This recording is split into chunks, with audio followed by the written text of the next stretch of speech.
of the United States and also the Soviet bloc. So while the Soviet Union was and the Eastern Bloc was attacking Iran, and while the Western Bloc was also attacking Iran and accusing it of all sorts of atrocities and how people were being executed, so they claimed, people were being executed day and night, and Iran was a dystopia, and it continues to be uh, uh, presented as a dystopia until today for over 4 decades. But alongside that came this very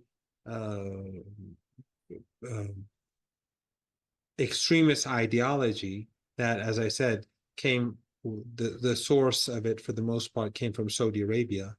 And that was aligned to the West. So on the one hand, the West was attacking Iran for its religious revolution. But on the other hand, it was actually promoting an extremist ideology that had all of those characteristics that they were falsely attributing to Iran.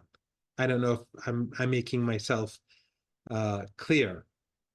So all of those evil characteristics that the Americans were constantly and continue to constantly attribute to Iran, those, or at least many of those characteristics, were actually a part of this extremist ideology that was being promoted by the Saudis, among others. It wasn't just, it was takfiri. It basically was extremely intolerant. And also it prevented women from being able to have jobs or go to proper schools or to university. It also, they would execute large numbers of people. But these were allies of the United States. So they were not really, US allies were not attacked for promoting this ideology because, as I said, it was all directed towards American opponents. Whether, for example, in the case of Saudi Arabia, they promoted this ideology alongside Afghanistan and Pakistan in order to fight the Soviet Union. And even the textbooks of these groups, of these extremist groups back then, were printed in the United States. I think it was the University of Nebraska. Until later on, the Saudis began to print and publish these books themselves. So it was used for the Soviet Union, but also later on used to, as I said, to contain Iran or the Islamic Revolution. So, and it is from that we had the extremist groups that that later on prevented girls from going to school. The same Al-Qaeda that on 9/11, we were told that they carried out the attacks on the Twin Towers.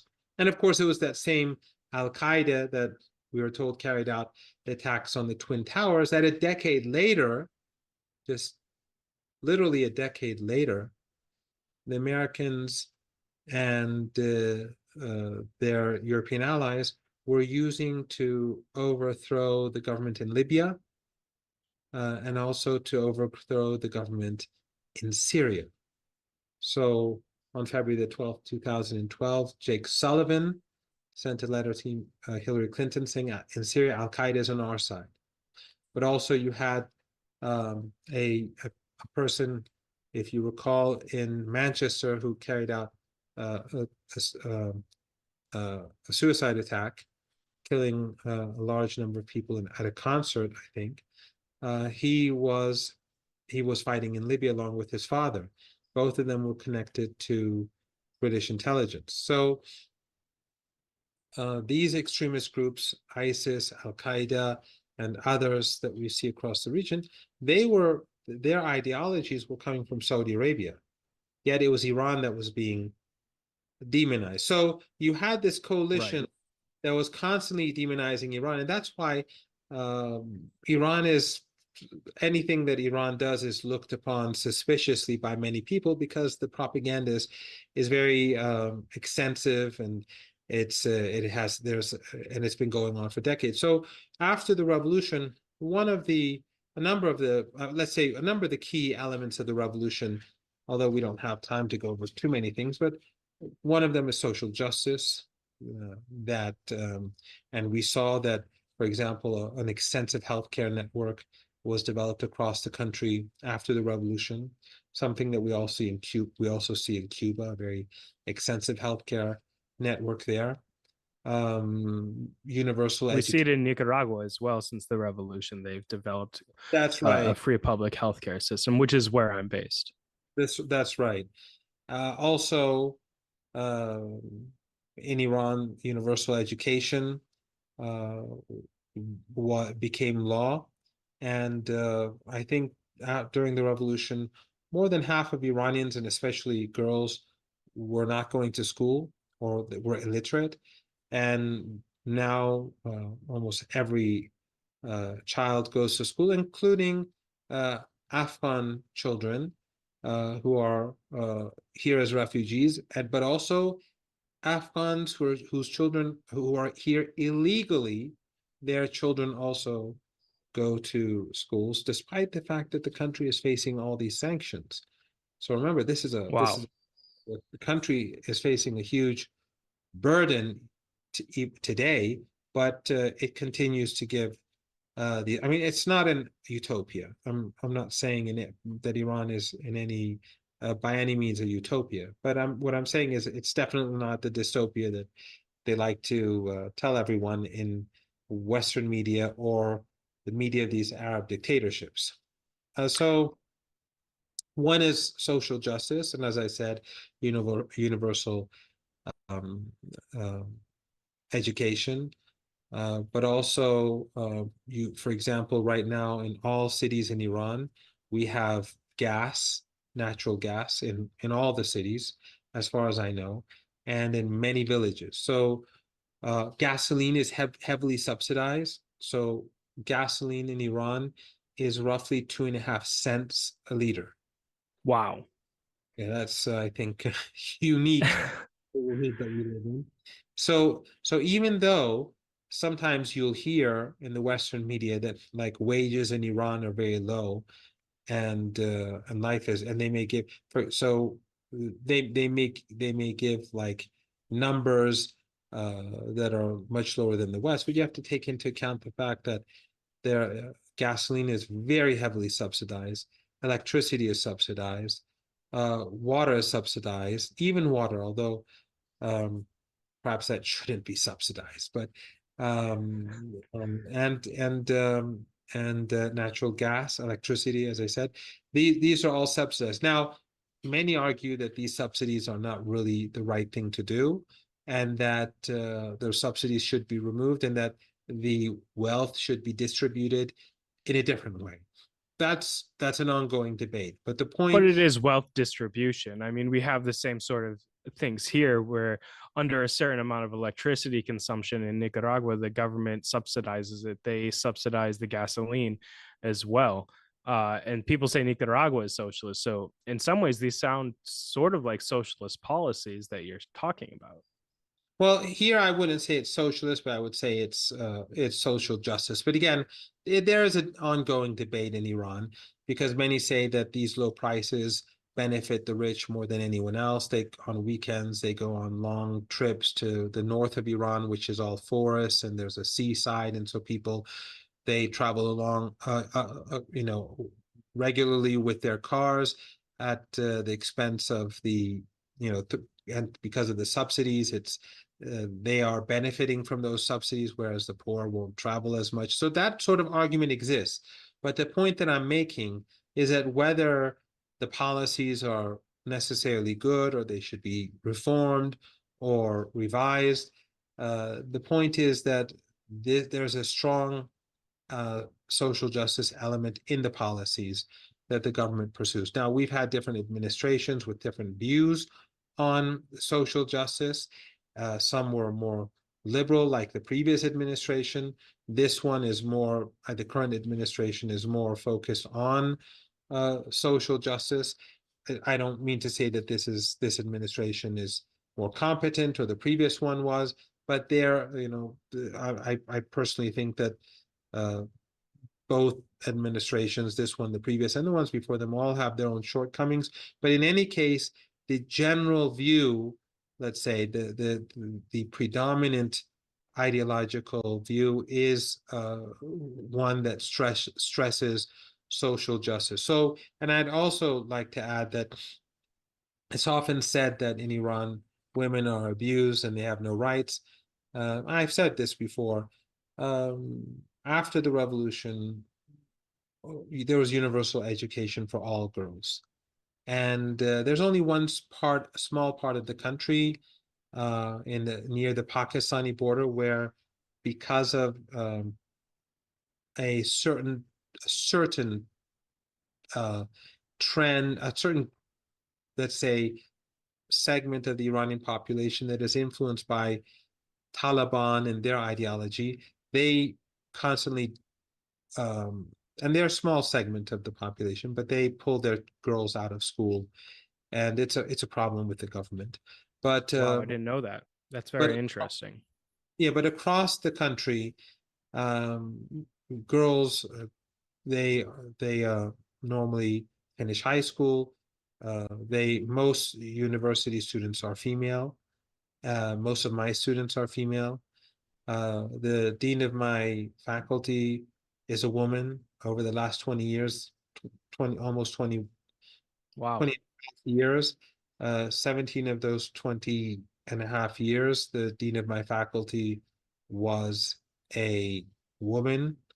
The last person who we've hired in my department, she's a woman.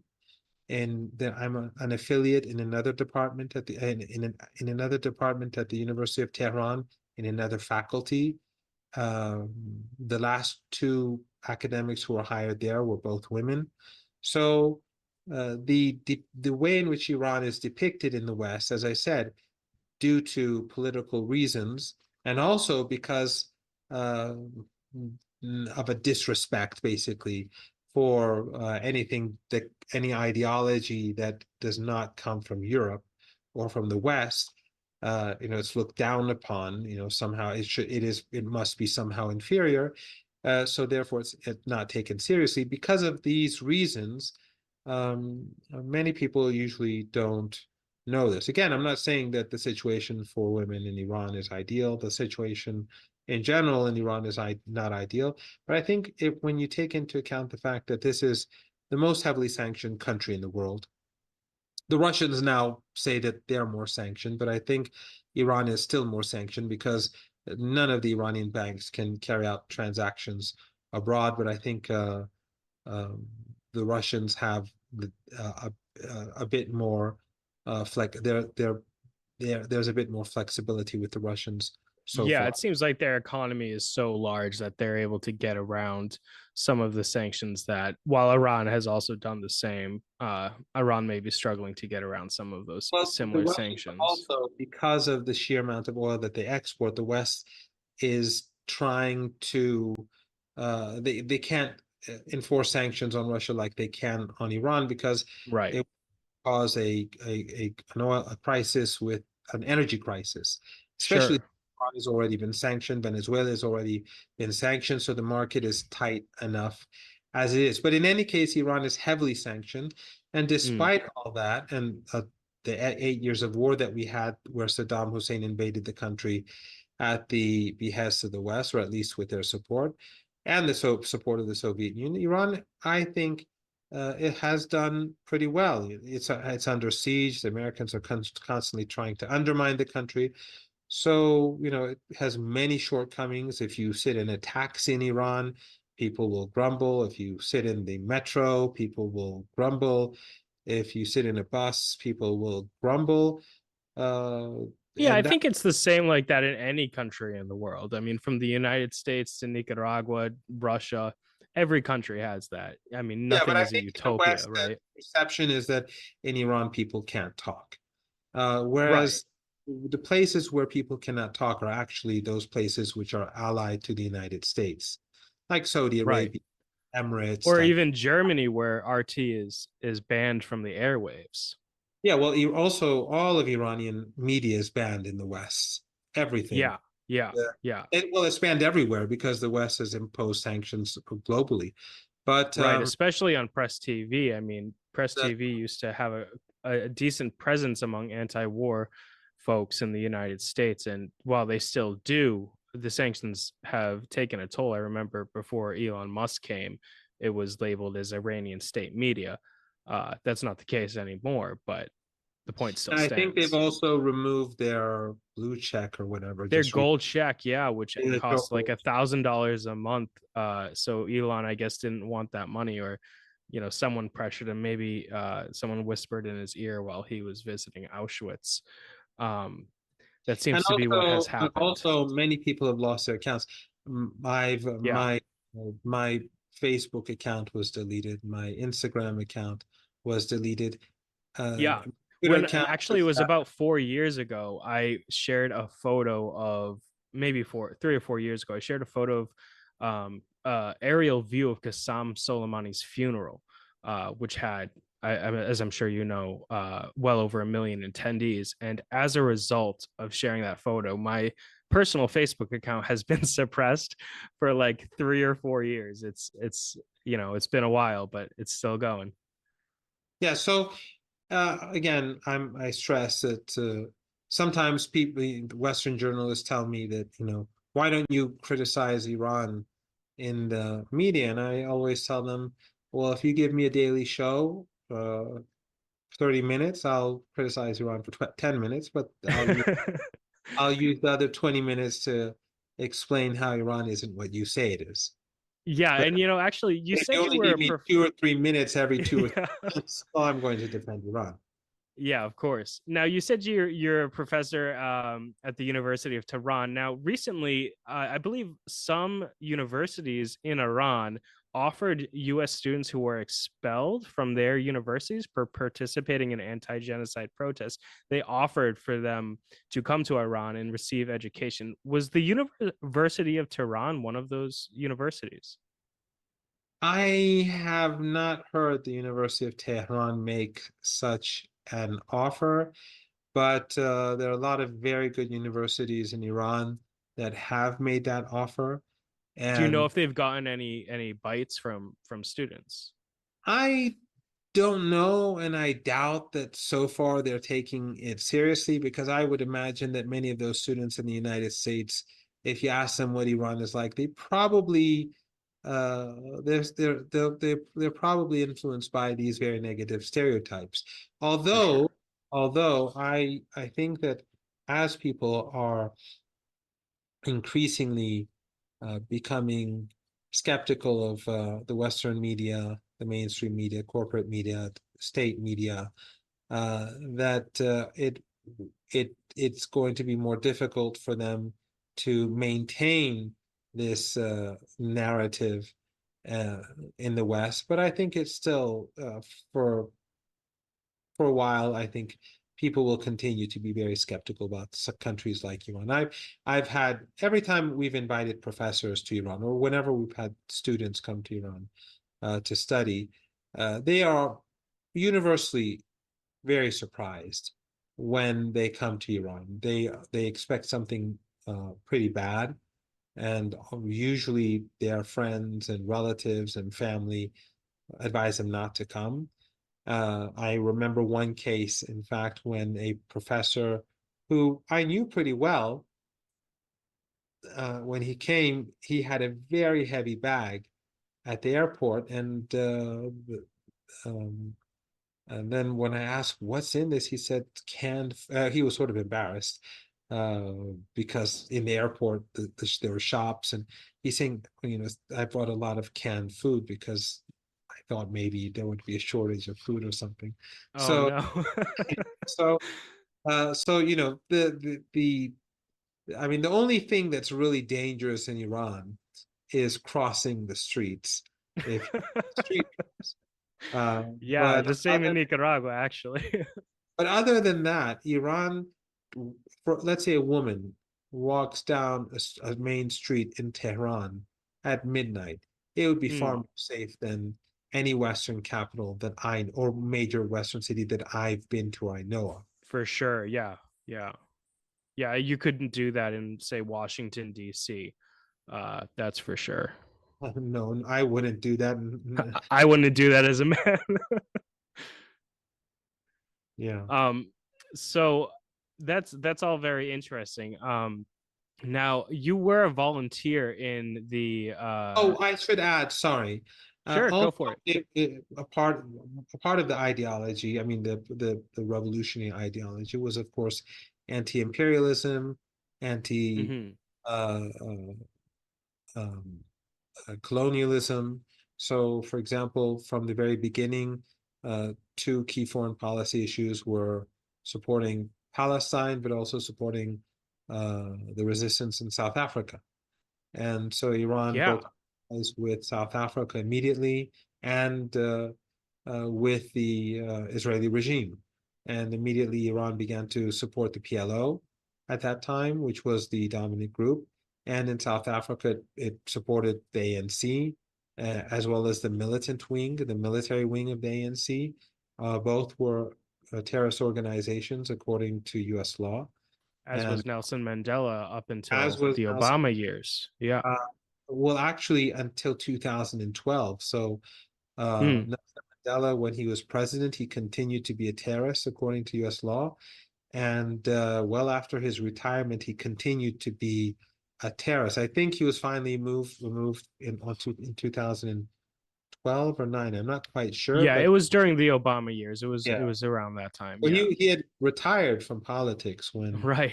he was removed from the ANC. So it was anti-imperialist and it supported Nicaragua. It supported Cuba during very tough times. It continues to support these countries as well as Venezuela during I've the seen that. It's been quite impressive. At one point, I think there was a lot of talk in the U.S. media about Iranian vessels going to Venezuela and violating sanctions, and everyone was up in arms about that. I Nothing think ended up there's a lot more happening. that Iran also did with regards to refineries and with regards to Sure. Yeah, electrical power absolutely. plants and all that. So the Americans try to bring down the economy, and the Iranians did their best. And General Soleimani was a part of that, by the way. He helped organize all this. So Iran supported these revolutionary movements across the world, but I would say that Iran also, in some respects, it's more conservative because it has it stresses on family and family values. But on the other hand, with regards to social issues, it's stronger, it's more social justice. So in some respects, it has similarities with the left, the traditional left, not because there's no left and right anymore, I think. Of It's course. all chaos, but in some respects more to the right. But for example, Iran's abortion laws, which I don't know much about, so it'd be best not to go into any details. But I would say that Iranian abortion laws are neither like what the liberals demand or what the conservatives in the United States. So, for example, if a woman's life is in danger, or if the fetus has a serious problem, abortion will take place.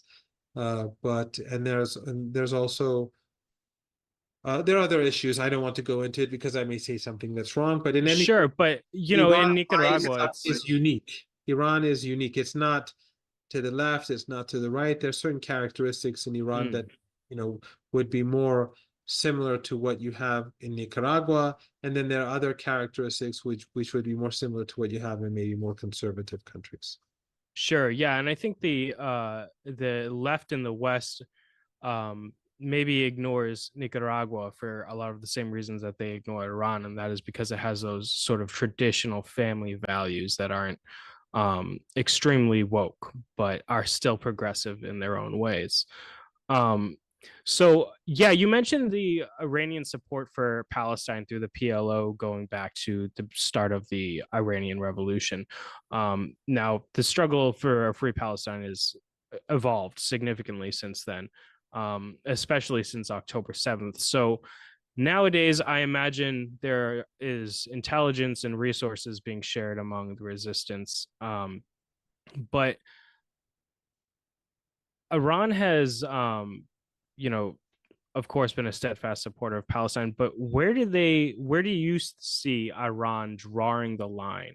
Um, is it Rafah? Is it a full invasion of Rafah, or is it the military occupation of Gaza, or is it sort of a wait and see kind of situation?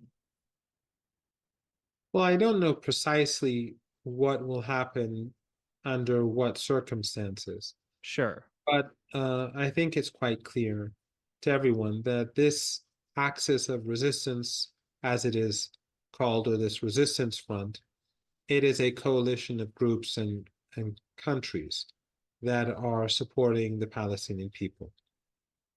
So, for example, the government of Yemen, which is led by Ansarullah, or what the West often calls the Houthis, they are supporting the Palestinians by a blockade in the Red Sea.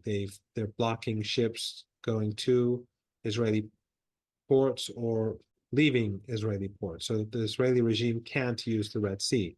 And of course, after the Americans and the British tried to help the Israelis and they attacked Yemen and killed Yemeni citizens, the Yemeni armed forces, or Ansarullah, they imposed a blockade on American and British ships as well. So they are doing their part. They're causing serious damage to the Israeli economy and to those economies that of governments that attacked Yemen. Hezbollah is carrying out a military campaign in the north. They are striking the Israelis hard. They've caused enormous damage to their facilities, and they've killed They're large. actively decolonizing the north, aren't they? The last Absolutely. number I heard was 200,000 settlers have now left the north because of Hezbollah, and I think a lot of people underestimate how significant that is in terms of a active and material, a tangible decolonization of Israel happening as we speak. And it seems like the Israeli media wants to ignore it, and the military is underreporting many interesting facts about what's going on there. Yes, and they're also underreporting their casualties because there is footage of um, soldiers being hit very hard, and in many cases it's impossible or very difficult to imagine them surviving. But the Israeli regime would not announce any casualties or deaths. So they are underreporting their casualties. They're underreporting the number of people who colonizers who've left the north, and we have to keep in mind that Israel has a population of 7.2 million Zionist Jews. Well, not all Jews in Palestine are Zionists. There's a small segment that are opposed to In Zionism. the neighborhood of Mea Sherem in Jerusalem, I believe there's a But also there uh, are others as well. I mean, it's there are, some of the anti-war or human rights activists. But overwhelmingly they are Zionists. So the Zionists are not really very large in number. So 200,000 uh, is Israelis or Zionists who are forced to leave the north are a huge burden. So in the north, you have Hezbollah, but also you have Hamas and Islamic Jihad in the north, which do carry out operations against the regime with the support of Hezbollah. And so just yesterday, I think, one member of Hamas was murdered by the Israelis as he was, I think, either going to Syria or returning from Syria. And that is another point that is important, the role that Syria plays. of course. Syria has always been a key country in supporting the resistance. All of the Palestinian groups and there are quite a few. The strongest group, of course, is Hamas, and then it's Islamic Jihad, but there are a Sure. lot of different groups, secular, religious, and they all work together. The Syrians support them, have always supported them, but during um, the dirty war against Syria, um, Syria became weakened. And the reason why the dirty war was carried out against Syria was because of its support for Palestine. That is the reason. And unfortunately, right now, part of the country is occupied by Turkey, a part of it's occupied by the Americans, and of course, a part of it's occupied by the Israeli regime. So so Syria is under very difficult circumstances, but it continues to help the resistance, and that is why Iranians have been attacked in Syria.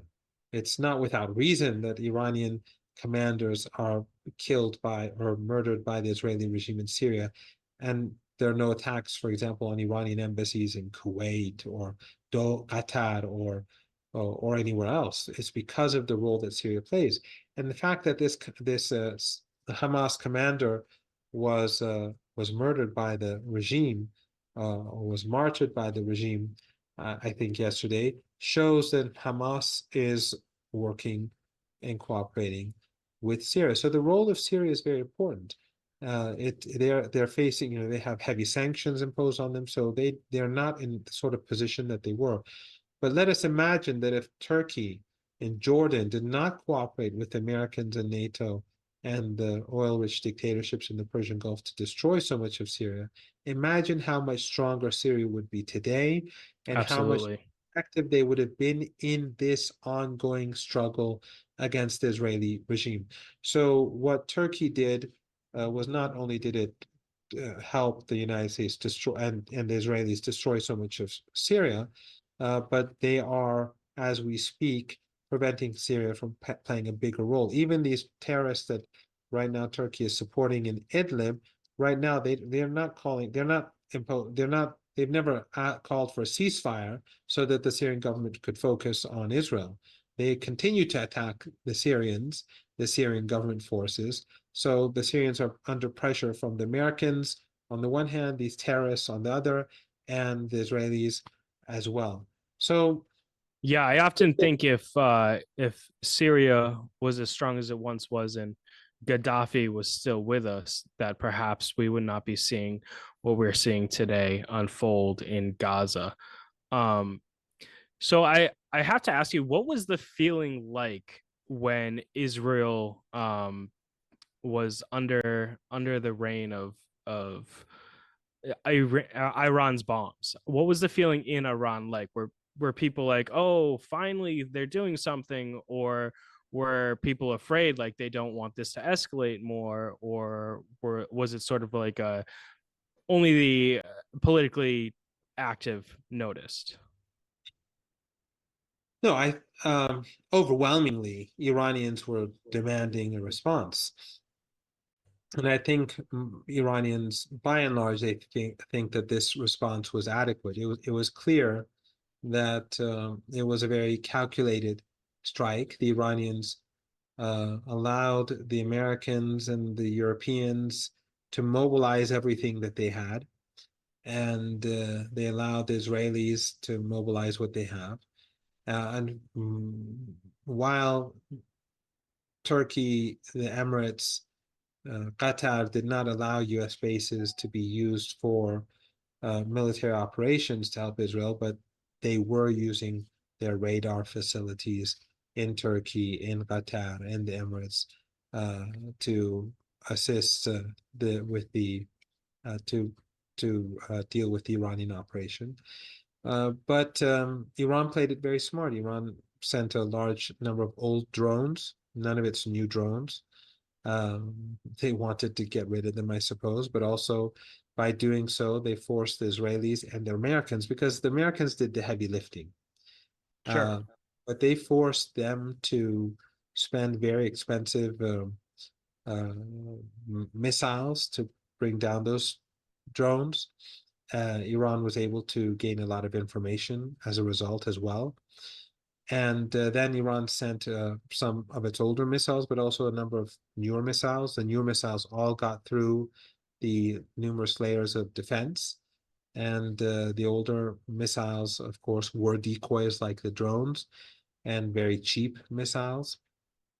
So in all, the Iranians forced the Israelis to spend, according to the Israeli sources, 1.3 to $1.4 billion, and the Americans and Israel combined spent anywhere between $2 to $4 billion, and the Iranians probably spent something like 50 million. So Wow. um, 50 million, only 50 million. at most.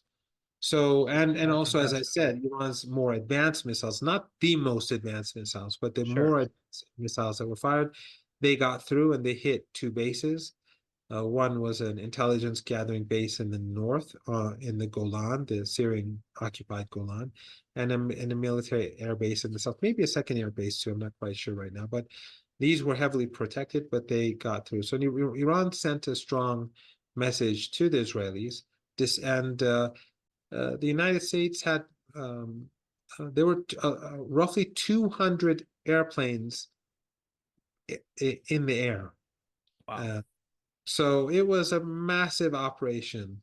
And I think it just showed how vulnerable the Israeli regime was. It depleted them of Sure. their, And Iran basically advertised that they were about to do this, yes, because and they they wanted still that. managed to hit their targets in Exactly. many And they cases. wanted to both gather information, but also to force them Of course. to use up all their missiles because there's a huge shortage of these missiles. They're both very expensive, but also there's a huge shortage because there's an ongoing war in Ukraine as well. Yeah. And I think in a full-blown war, Israel would their missile defense systems, their air defense systems would be useless in maybe a Well, week or let me two. put it this way. If the Israelis had carried out a serious response against Iran, Iran was going to send, Iran was going to fire uh, between 1,600 and 1,700 drones and missiles in the second wave.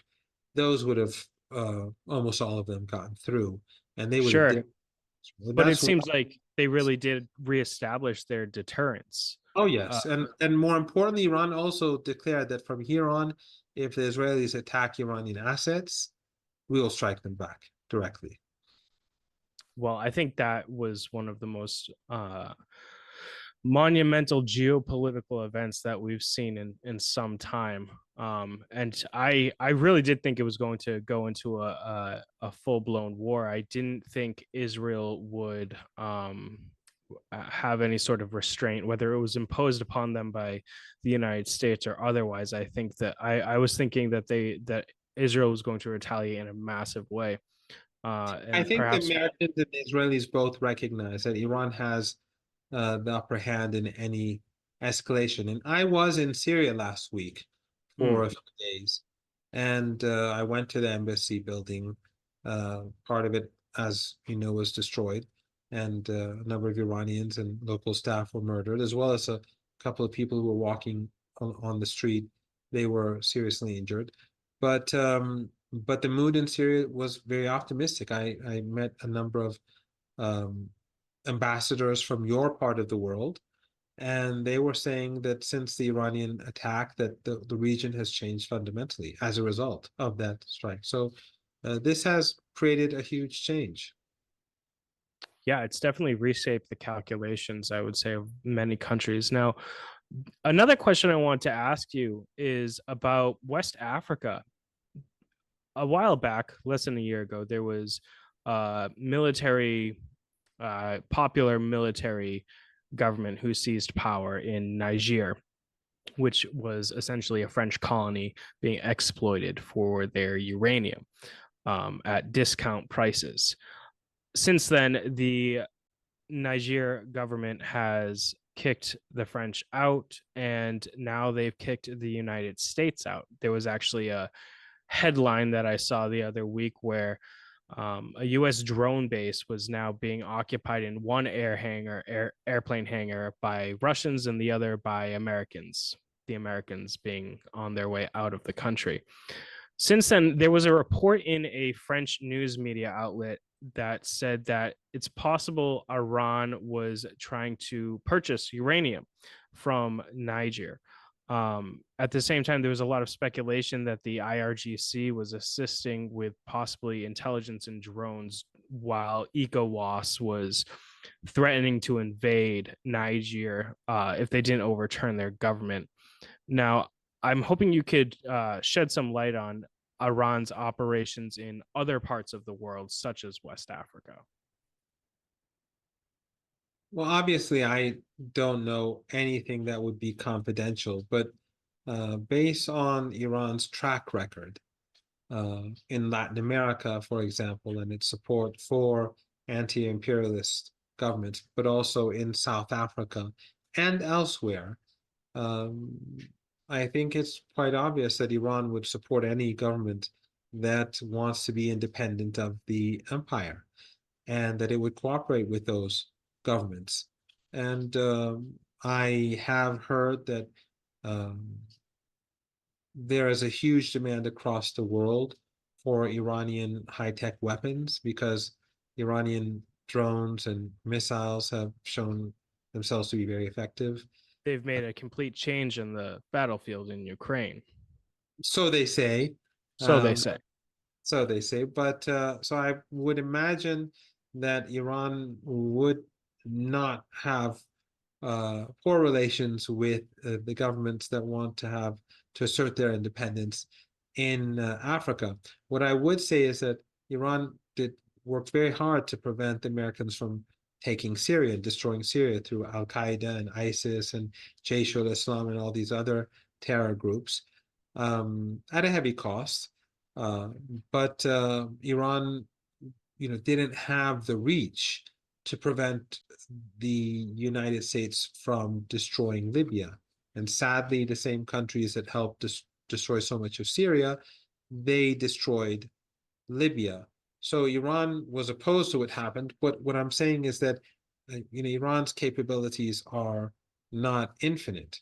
So I would assume that Iran would be cooperating with these different countries, but I don't know to what extent and to what degree. But I think it's natural that any country that wants to assert its independence, that wants the West to respect their sovereignty, and that wants better deals for their commodities and their services, uh, those countries should be supported by Iran and everyone else. Yeah, absolutely. Iran is a fundamental pillar in the arising multipolar world. Now, I think we are sort of running low on time. I know it's late where you are. If I could ask just one more question, Professor Sure. Marandi, um, Iran and Saudi Arabia have had a very complicated history. Recently, maybe a year or so ago, China sort of brought the two countries to the table and a dialogue began. I'm wondering how you see that progressing.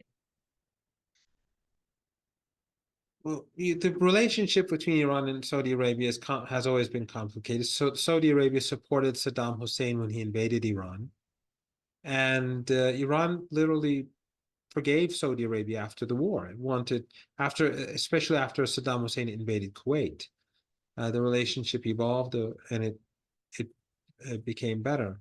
But it's always been difficult. The Saudis have traditionally been exporting Takfiri groups, ISIS, Al Qaeda, Jaish al-Islam, all these different groups, as well as a lot of what we see in Afghanistan and Central Asia. A lot of them have been influenced by Saudi Arabia. So that has traditionally been a problem between the two countries. And so the Saudis have always been cooperating closely with the Americans. So these extremist groups have been tools of Western empire, just like Nazi groups have been tools of Western empire, just like the Contra rebels have been tools of Western empire. Wherever you see extremism, you can assume that most probably there's a CIA officer or office or uh, CIA linked to individuals very close by. MI6 as well. MI6 or, and Yeah, these sort of people. So Um, but Iran, um, because Iran supported Yemen uh, in the genocidal war that the Saudis and the Emiratis carried out with the support of the United States and Germany and Britain, France, and Canada, the relations have been poor. But more recently, uh, relations have improved. General Soleimani actually, he was murdered as he was going to Baghdad to visit the prime minister to talk about rapprochement with Saudi Arabia. Wow. And I think that was probably a key reason why he was murdered by Trump. He came from Damascus to Baghdad, to the Baghdad International Airport. He was going to meet the Yeah. minister in the morning at 8:30 a.m. And this is what the Iraqi prime minister at that time said. The Wow. prime minister at that time said that I was supposed to meet General Soleimani to discuss a letter from Saudi Arabia about rapprochement. Wow. The Well, despite Prime Minister the Adel Abdul Mahdi. I think people can find this online. But in any case, yeah, to fast forward, uh, the Saudis wanted to improve ties. They did have a number of rounds of negotiations. Then there was a sticking point that Saudis wanted Iran to negotiate on behalf of Yemen, on behalf of Ansar Allah or the Houthis, and Iran said no. And that was a sticking point. But then when China's president went to uh, Saudi Arabia, the king and the crown prince asked him to mediate. He then put it to the Iranian president. He agreed mediation, and so in Peking, in Beijing, the two sides agreed to reestablish ties. So the relationship now is better, but we have a way to go to bring things to normal. I think both sides would like to have a normal relationship. I think the Saudis recognize that it's always smarter not to put all their eggs in the American basket. But we have to see what happens in the future. We have to see if the Saudis will make the mistake of recognizing Israel.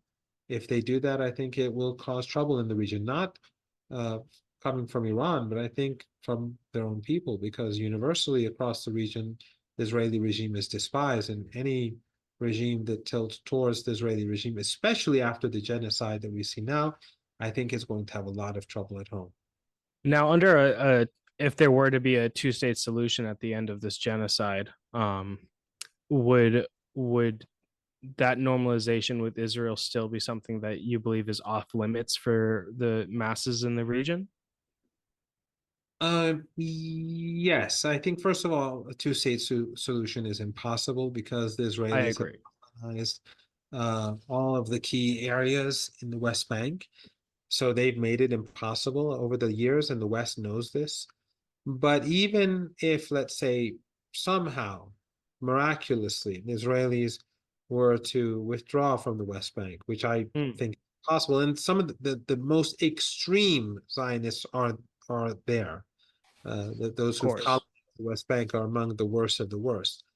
So I think so. Even if that happens, Iran has said that if there is an agreement between the Palestinian people and Israel, but that would have to include all Palestinians, not just in the West Bank and Gaza, but also all of those who are exiled in refugee camps in Of Syria and course.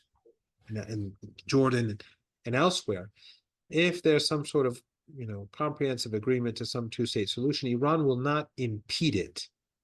But Iran will never recognize Israel because it is an apartheid regime. So as long as there is an apartheid regime in any part of Palestine, Iran will not recognize it because it considers it to be immoral and therefore void of legitimacy. For the policy that Iran advocates or supports is one where Jews, Muslims, Christians have equal rights in Palestine. And you know, in the past, many were saying that's an impossible, uh, let's say, solution to this problem. But I think the world has changed dramatically over the past I 7, 8. agree. And I think that, not just in the global south, but in the West. And especially, we see many, many, many young Jews in the United States and in Europe who are leaders of the protest movement against this genocide. And so there is a sea change. And I'm not saying that this apartheid system will collapse tomorrow or next month or next year, but I do believe that these are the final years of this Zionist, this cruel Zionist apartheid regime in Palestine. And hopefully we will reach a point where ordinary Jews, Muslims, Christians can live together in Palestine as they did God willing. centuries. God willing. Yeah, and I know there is still a Jewish population in Iran, which Yes. strategically does not get a lot of attention from the Western media. But Professor We have Marandi, a Jewish it's MP. quite late where you are. What was that? We have a Jewish MP in Parliament. Yeah, you have a Jewish MP in Parliament, and so I wish we had more time to talk. Perhaps you could come on the show another time. You'd be more than welcome. But thank you so much for joining me. Again, it was an honor to speak with you. And God willing, we will see a free Palestine in our lifetime. God willing. Thank you for having me.